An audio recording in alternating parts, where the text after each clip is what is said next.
word of dhikr, to say subhanallah, alhamdulillah, la ilaha illallah, or Allahu Akbar, or whatever it is, or a moment, wal'iyadu billah, to sin, which is the worst thing that you could do with a moment in Ramadan, or a moment that could go to waste. And every single moment is so precious that you want to make sure that you're using your time best. And subhanallah, when you're talking about the aspect of dhikr, what is the best form of dhikr in Ramadan? What's the best form of remembrance of Allah subhanahu wa ta'ala in Ramadan? When you look through the entire body of ahadith from the Prophet sallallahu alaihi wasallam on dhikr, sometimes when you read about the virtues of one statement of dhikr, you would think that that's the only dhikr that you should be saying. Like if you read about fadal al-istighfar, for example, the virtues of seeking forgiveness from Allah subhanahu wa ta'ala, you would say, I should be doing nothing but saying astaghfirullah all the time. Rabbi ighfirli wa tub alayya innaka anta tawwabur rahim. Or one of the various iterations of seeking forgiveness from Allah. So, my Lord, forgive me and have mercy on me, accept my repentance. All of these different iterations of istighfar, seeking forgiveness.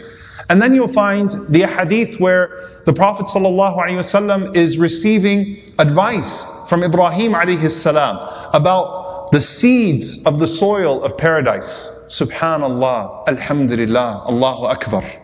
And then you find the hadith where the Prophet ﷺ says that there are two phrases that are beloved to Ar-Rahman, light on the tongue, heavy on the scales. Subhanallah wa bihamdihi, subhanallah al-azim. Tasbih, the glorification of Allah. And then you find the hadith where the Prophet ﷺ said, Inna afdal al-dhikr, the most beloved, the best of all remembrance is La ilaha illallah. Keep your tongue moist with La ilaha illallah. And then you find hadith Ubay ibn Ka'ab radiyallahu ta'ala anhu, where he asked the Prophet ﷺ how much of his dua should be dedicated to salawat, sending peace and blessings on the beloved sallallahu alaihi wasallam. And it could take up all of your dua, and that would be sufficient. Sallallahu alaihi wasallam. And we know that it's the day of Friday, the most beloved day of sending salawat on the Messenger, sallallahu alaihi wasallam. So I probably just confused you further. All of these ahadith, you read them and you say, that's the one.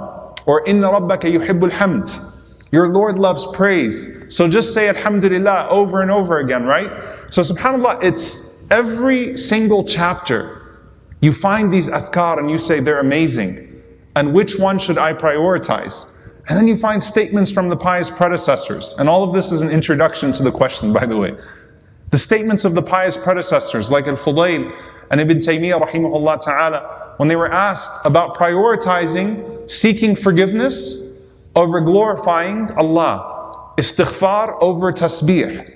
And the example that they gave was that if you have a garment and it is stained, then you don't embellish the garment before cleaning the stain. So istighfar cleans the stain.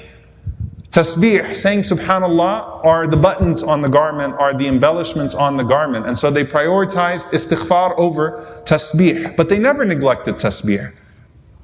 Where does that leave us in Ramadan? Where, as the Imam al-Zuhri rahimahullah narrates, one subhanallah in Ramadan is 1,000 times subhanallah outside of Ramadan. This month in which the mercy from Allah is descending upon us constantly. And this is where you find some of the scholars start to give some beautiful insights.